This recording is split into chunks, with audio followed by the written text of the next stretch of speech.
Amados, eu quero convidar você a abrir a sua Bíblia aí no tema dessa campanha.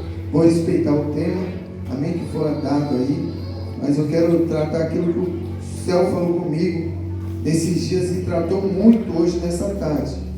O livro do Evangelho de Jesus, segundo escrito por Marcos, seu capítulo é o de número 7, e nós vamos ler o verso 34, e depois eu vou pular para um outro, para o João, mas vamos ler aqui 7:34, que diz assim: então, levantando-se os olhos ao céu, suspirou e disse: Efatá, que quer dizer abra-te. Amém? Amém. Glória a Deus. Livro de João, capítulo 5. Se você quiser abrir, não quiser, vou fazer uma leitura só para nós ganharmos tempo aqui. João, capítulo 5, o verso 1 a seguir, que diz assim: passando-se certo tempo, houve uma festa dos judeus, e Jesus subiu a Jerusalém.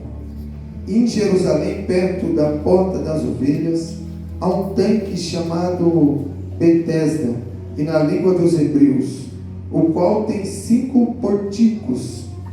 Nele ficava deitada uma grande multidão de doentes, cegos, mancos, paralíticos, esperando o movimento das águas. Pois um anjo do Senhor descia de tempo em tempo ao tanque e agitava a água, enquanto o primeiro que ali entrasse depois do movimento das águas sarava de qualquer doença. Estava ali um homem enfermo há 38 anos, vendo deitado, e sabendo que vivia ali assim havia muito tempo, Jesus lhe perguntou: queres ser curado? Amém? Amém, Jesus. Glória a Deus. Amados, eu vou aqui no meu tempo aproveitar bem, e eu acho que já passou, né? Eu acho que já foi 4 pessoas, né? Passaram por aqui, entre elas o Mateus. Mateus ministrou, que não é ele que abriu a campanha? Acho que foi, né? No segundo dia. E o Mateus eu conheço, eu tenho certeza que ele foi no tema. Então eu quero, não preciso montar um esqueleto muito grande dessa mensagem. Você sabe o que está no livro de Marcos, no seu capítulo 7, o porquê Jesus ele fala essa palavra efatá, que quer dizer abra-te. Eu gosto de chegar nos cultos cedo, porque eu gosto de ouvir aquilo que o céu está tratando com a igreja, para poder seguir na mesma linhagem. E nessa tarde, pastor Jefferson, estudando em casa, conversando com a minha esposa, eu estava falando justamente sobre o Marcos capítulo 7. Só que quando eu estava tentando montar o esboço, o Senhor ele me levava em João capítulo 5. E a minha esposa ainda disse para mim, falou: eu sei que você não vai conseguir ficar preso lá, você vai até aí. Eu falei: eu vou tentar. Mas diante de tudo aquilo que fora falado aqui, dos louvores que foram ministrados, da oportunidade aqui que foi tido aqui através de um testemunho, através de uma mensagem, eu quero falar nessa noite sobre portas, que também nós vamos conseguir entrar nesse tema. A sua Bíblia diz no livro de João capítulo 5 que havia uma festa, e nós entendemos que os judeus eles tinham 3 festas. Quais festas? A primeira era a festa dos pães asmos, a segunda festa do Pentecoste, e havia mais uma festa que era a festa do Tabernáculo. O povo de Jesus, o povo judeu, no tempo de Jesus, era cerca de 25 mil pessoas no máximo, não passava disso. Porém, quando era o tempo da festa, os historiadores vão nos afirmar e dizer que passava-se de 100 até 300 mil pessoas em Jerusalém visitando. Então entenda que aquele que acreditava no Deus, aquele que seguia o Pentateuco, aquele que já ouvia de Deus, aquele que os pais ministravam e falavam sobre o Senhor, era necessário ele passar, Pai, dentro de uma dessas festas. ele não poderia morrer sem participar de uma dessas festas. Então havia pessoas que vendiam tudo, vendiam animais, vendiam até casas, para poder viajar, fazer uma caravana para poder chegar até Jerusalém e participar de uma dessas festas. O livro de João capítulo 5 nos mostra que está acontecendo uma dessas festas. E eu amo o evangelho de Jesus escrito por João, porque João ele é detalhista em dizer, no verso 1 do capítulo 5 ele vai falar que tem uma festa, e essa festa tem uma grande multidão de pessoas. Só que ele vai falar no verso 2 que há outro culto, um culto atrás, um culto escondido. Esse culto onde nem muitos participavam. Eu preciso que você entenda isso daqui. Como eu disse, eu não sou pregador como o pastor Lucas. Eu ainda vou tentar, eu sou como aquele fusquinha, bem devagar, muito devagar. Se eu conseguir pegar aqui na força, vai dar lugar aqui na igreja. Mas eu preciso que vocês entendam isso daqui. Em Jerusalém, naquele tempo até hoje, eles tamparam algumas portas. Mas havia 12 portas. Quantas portas? 12. Vocês são bíblicos. 12 portas. E dentre essas portas, havia uma porta principal, chamada Porta Dourada. Se você hoje pesquisar no Google, eu fiquei com a minha esposa dando vários Google hoje em casa. Se você pesquisar no Google, você vai ver que próximo a essa porta que hoje eles tamparam, colocaram pedra, tem uma cúpula, que é algo de ouro, né? Ali é uma mesquita. Segundo eles, é a terceira maior mesquita. Ali no tempo de Jesus, preste atenção aqui, ali era o templo. Foi ali que Jesus foi apresentado. Foi naquele local que Jesus sentou e ele começou a ministrar. E a sua Bíblia diz que o povo, eles estão participando dessa festa e eles estão esperando alguém chegar naquele local. E quem é? O Messias. Eles esperavam a volta. Até então há muitos que ainda esperam essa volta do Messias lá, porque eles acreditavam e estavam crendo que o Messias ia vir, como a Bíblia nos fala. Só que isso fala do arrebatamento da igreja. Fala que o Messias vai vir e ele vai passar, escute aqui, por essa porta, a porta principal, havendo 12 portas, e a porta maior, que dá acesso ao templo.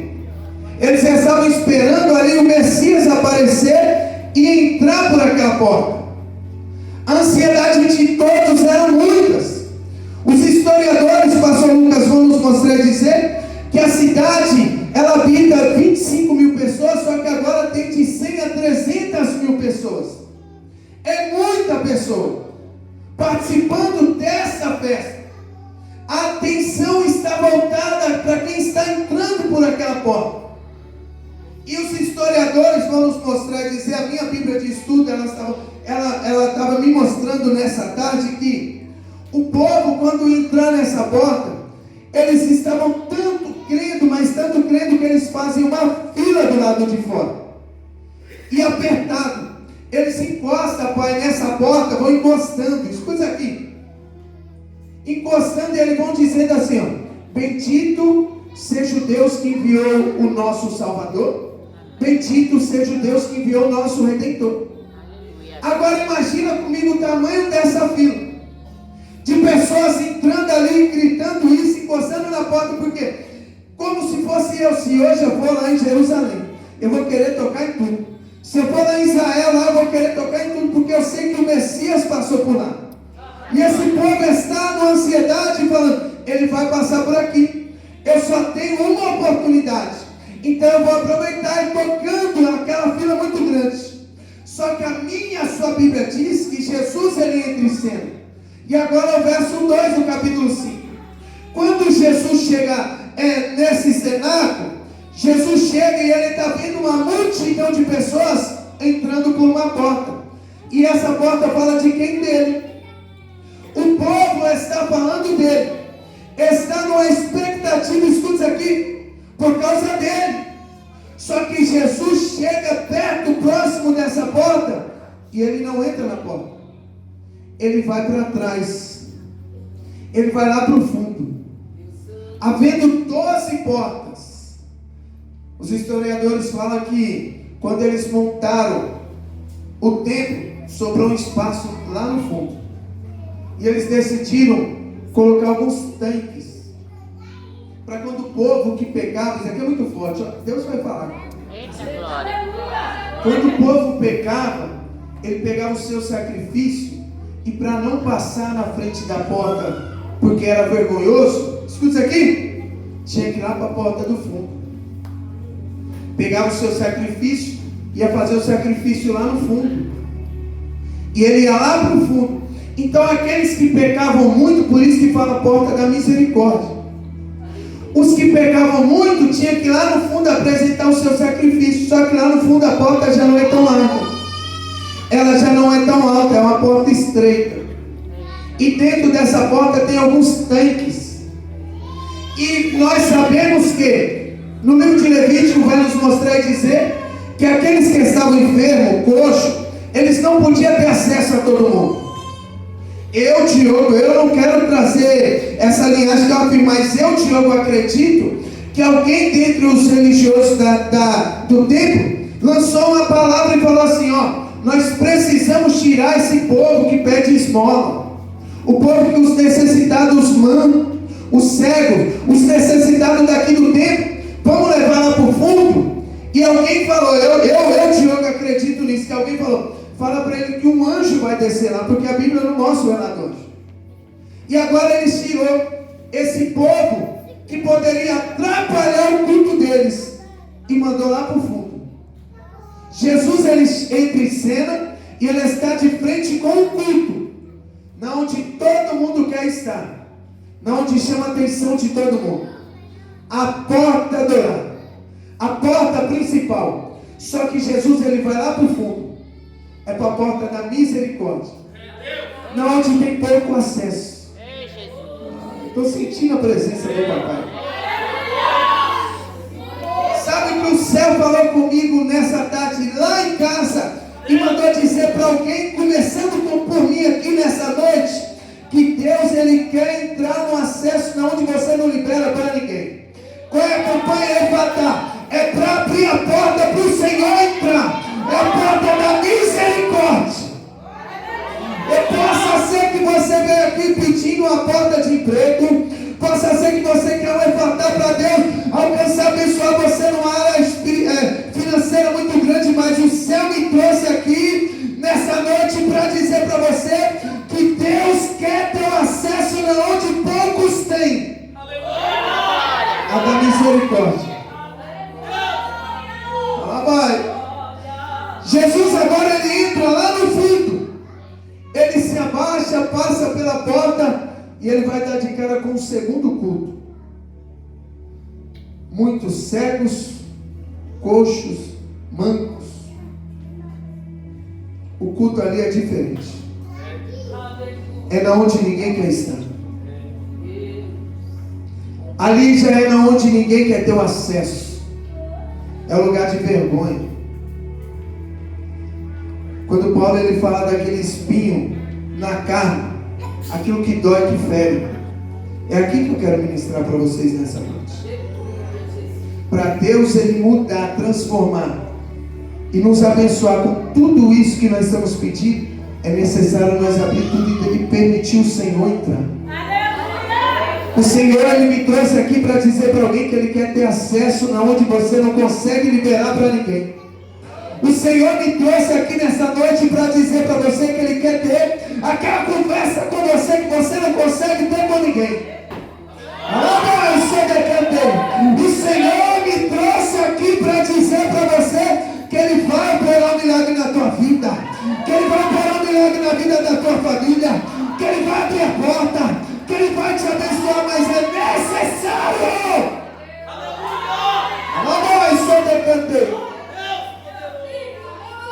Ele tem esse acesso. Jesus chega no ambiente e quando ele vê muitos, a Bíblia fala que eram muitos, ele chega até um. Ele sabia que esse rapaz já estava ali muito tempo, porque a Bíblia fala isso. Ele sabia. 38 anos. Tem um rapaz que está ali, coxo, não andava. Próximo tem. Jesus chega para ele e vai fazer uma pergunta e vai falar assim: queres ficar são? Já parou para pensar assim? O próprio Jesus chega aqui para você e fala assim: e aí, o que você quer que eu te faça? Quer que eu restaure a sua família? Quer que eu liberte aquele que está lá fora? Quer que eu transforme aquele que dá trabalho?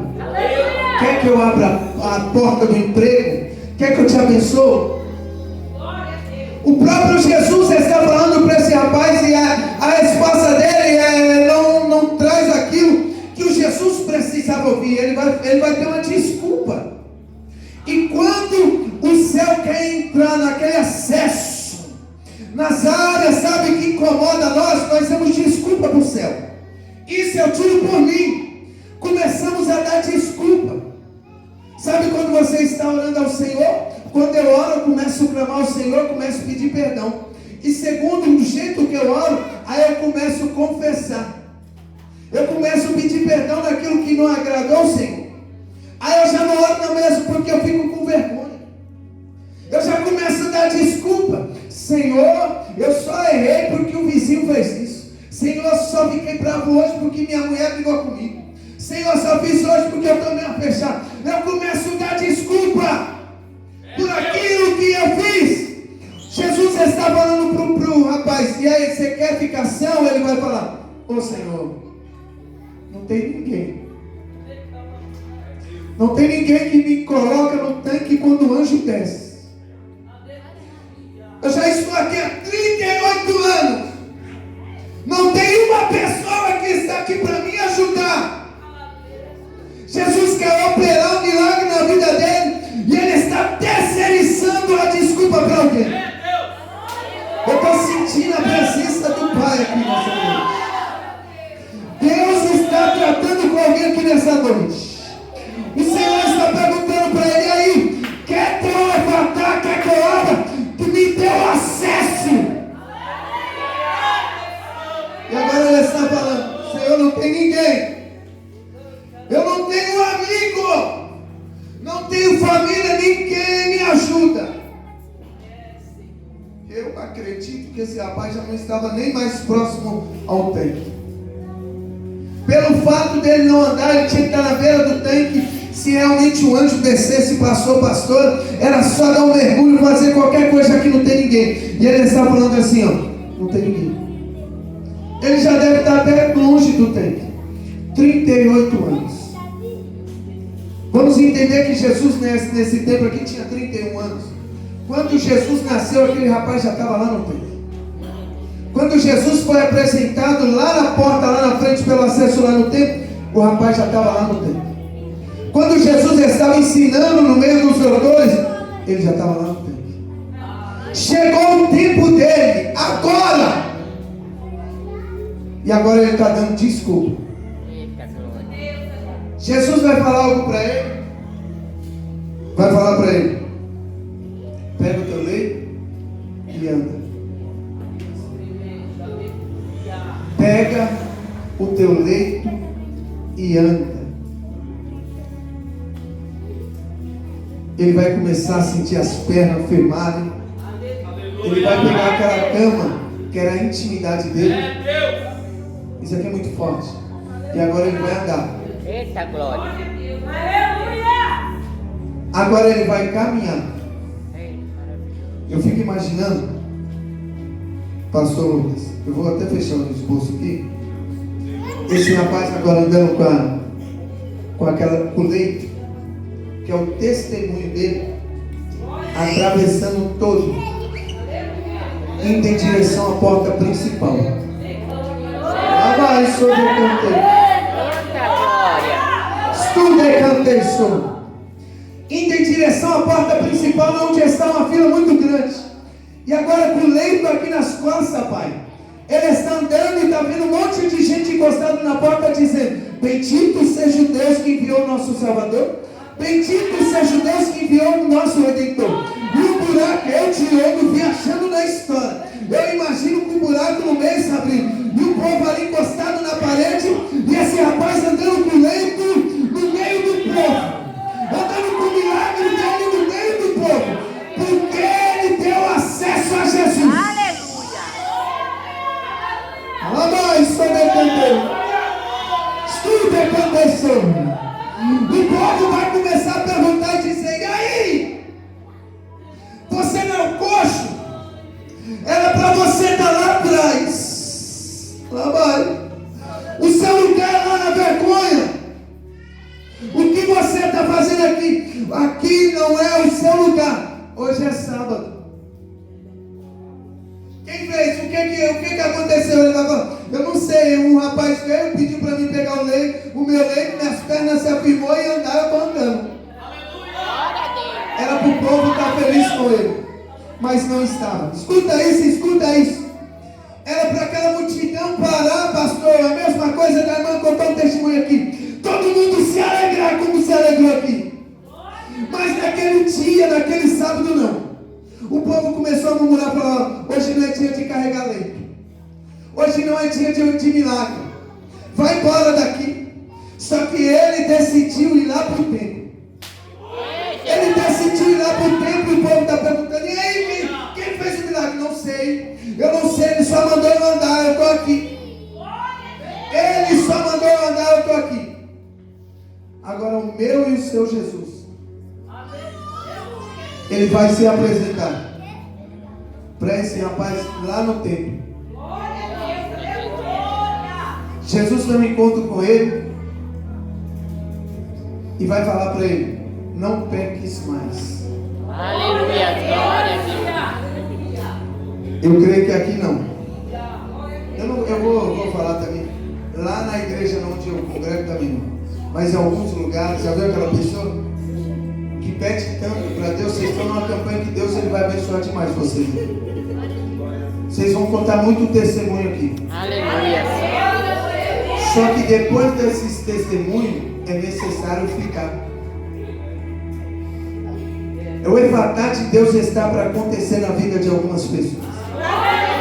Possa ser que já aconteceu na vida de alguém no primeiro dia, no terceiro, no quarto, ou até hoje. Possa ser que de alguns só vai acontecer no último dia. Mas o segredo é permanecer.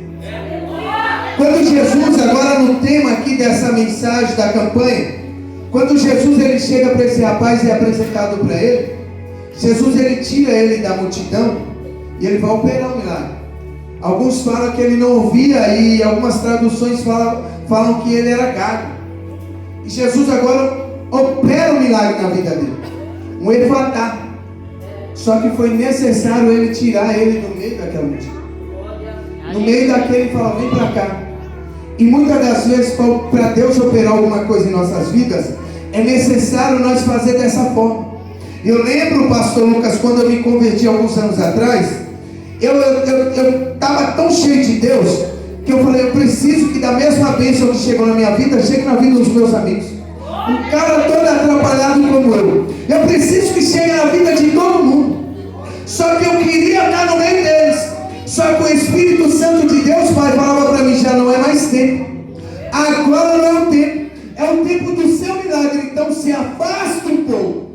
E eu via meus amigos bebendo, se prostituindo, usando droga. E eu orando por eles, apresentando propósito. Eu falei: eu preciso que Deus alcance eles também. E Deus falou: não é o tempo. Somente ora. Somente apresenta eles em oração. E assim em nossas vidas. Muitas das vezes Deus ainda não aconteceu o efatá de Deus na sua vida, por causa do lugar que você está. Imagine esse rapaz agora, quando Jesus, no de João capítulo 5, Jesus falou para ele: ó, eu operei um milagre na sua vida, mas agora sai daqui e vai andar. Aqui já não é mais o seu lugar. O ambiente não é mais para você. Eu estou sentindo Deus, e Deus está falando com alguém aqui nessa noite. Eu sou profeta do Senhor, vou repetir. Deus manda dizer para você que o efatá está para acontecer na sua vida, mas é necessário se afastar. Se afastar. se afastar. Tenho 5 minutos. Vou concluir meu testemunho, pastor. Mês retrasado, eu estava no batismo do última pessoa, do último amigo meu mais próximo. Todos estão na presença. Sabe o que eu fazia antigamente? Queria questionar o Senhor. Senhor, o Senhor me libertou de uma forma extraordinária. O Senhor restaurou meu casamento, mudou minha vida, me libertou. E por que eu não posso ir até eles? Por que eu não posso estar lá? Eu queria questionar ainda a Deus. E se eu estivesse lá, poderia ter me perdido também. Hoje não estaria aqui com vocês. Poderia nem minha vida, mas está em vida. Só que eu entendi que era necessário eu me afastar. E Deus está falando com alguém aqui. É necessário você se afastar. Todos esses meus amigos, e 5, até hoje nós se reunimos. A cada 3 meses nós estamos juntos. Comendo pizza agora. Agora está muito bom, porque o único que não era crente agora é o que está mais. Já mandou mensagem hoje. E aí, quando é a próxima pizza? Fica mandando lá no grupo lá. E aí, me ajuda, como que é esse negócio de consagração? Família toda católica, apostólica e se diz romano. Todo mundo. E agora ele estava no batismo dele, lá em Parelheiros. Mas foi necessário. E o efatá de Deus aconteceu. Para acontecer na sua vida dessa forma. Deus ele vai operar um milagre na sua vida, sim, vai. Deus ele vai mudar a sua vida, vai. Mas quando Deus operar, ou agora, se é para agora, se afaste um pouco daquilo que já não agrada mais o Senhor. Dê acesso a Deus naquelas áreas, nas portas. Sabe que você tem vergonha de falar. Aquele espinho na carne, sabe? Dê acesso ao céu. Para Deus ele começar a transformar a sua vida. Para Deus ele mudar a mesma história da sua família. Para Deus ele mudar a história dos teus, de todo mundo que anda com você, para onde você colocar as plantas dos teus pés em um ambiente ser abençoado. É necessário viver o levantar do Senhor. Glória a Deus. Eu quero aqui orar por você. Amém, Jesus. Se põe de pé, por favor. Oh Senhor, alabais, eu decantei. Meu Deus, Pai Todo-Poderoso. Oh Deus maravilhoso. Pai, que se cumpra aqui em nosso meio, Senhor. O efatá do Senhor, Pai. Ó Pai querido e amado, que essa porta, Senhor, Pai da misericórdia, Senhor. Ó Pai, tem acesso, Pai querido e amado. Alabais, Pai, canta isso. Oh, Espírito Santo da verdade. Pai querido e amado, somente o Senhor, Pai Todo-Poderoso, pode transformar, somente o Senhor pode mudar, Senhor. Pai, nos ajuda, Pai querido e amado. Abre esse acesso, Pai, ao Senhor, Pai. Pai, o Senhor Jesus é o nosso advogado fiel. É o Senhor que vai nos defender em todas as causas. Mesmo quando errarmos, o Senhor vai nos defender. O Senhor vai nos defender, Senhor, Pai, como nosso advogado fiel. Oh, Espírito Santo, Consolador. É o Senhor que intercede por nós, com gemidos inexprimíveis, Senhor. Alabai, Senhor, decantei. Começa a ter o acesso, Pai. Que esse levantar, Senhor, Pai querido e amado, aconteça nessa igreja, neste ministério, Senhor. Alabai, Senhor, decantei. Que as portas, Senhor, Pai, onde o Senhor não tinha acesso ao coração dos seus filhos, naquele ambiente que o Senhor passa a ter, Pai. Alabai, Senhor, decantei, Senhor. Oh, Papai querido e amado. Oh, Pai, o Senhor, Pai, pode mudar a história. Alabai, Senhor, decantei. Que esse espinho, Senhor, Pai, na carne, Senhor. Alabai, Senhor, decantei. Tu decantei, Senhor. Oh, Pai, que essa ferida, Senhor, Pai, seja curada. Alabai. Oh, papai querido e amado, para quando, Senhor, Pai, nós vamos contar o nosso testemunho, Senhor? Ah, Pai querido e amado, oh, Pai, aqueles próximos, Senhor, Pai, e todos que acompanharam, venham se alegrar, Deus. Oh, Pai, o Teu Espírito revela o meu, Pai querido e amado. Oh, Pai, o Senhor, Pai, habitando aqui, Senhor, Pai, em corações, Senhor, Pai, que há tempo era coração de pedra, Senhor, Pai. Oh, Pai, hoje já não é mais, Senhor. Alabrai, só decantei, tu decantei. Eu vejo o Senhor, Pai querido e amado, entrando em porões, Senhor, Pai querido e amado. Alabrai, tu decantei. Eu vejo o Senhor, Pai querido e amado, curando feridas do passado, Senhor. Alabrai, só decantei. Eu vejo o Senhor, Pai, curando, Senhor, Pai, pensamentos, Senhor, Pai, do passado. Oh, Pai querido e amado, portas a quais o Senhor não tinha acesso. Tudo é canteiro. Eu vejo o Senhor, Pai querido e amado, com as tuas mãos poderosas, Senhor, Pai, apagando da mente dos teus filhos todas as feridas, Senhor, Pai, que eles tiveram, Senhor, Pai, anos atrás, Senhor. Alabais, oh Espírito Santo de Deus. Alabais, oh Pai, eu vejo, Senhor, Pai querido e amado, o Senhor, Pai, visitando, Senhor, Pai, lugares, Senhor, Pai, oh Pai, onde o Senhor ainda não tinha acesso, Pai. Alabais, eu sinto, Pai, a tua presença profunda e forte no ambiente, Senhor. Oh, papai, vai ajudando, Senhor, os teus filhos. Vai entrando, Senhor, Pai. Oh, Pai, em nome de Jesus, Senhor. Que o efatado, Senhor, Pai, oh, Pai, alcance a todos que a questão, Senhor, Pai, em nome de Jesus. Em nome de Jesus, Senhor. É o que eu oro, Senhor, Pai, em nome de Jesus. Em nome de Jesus.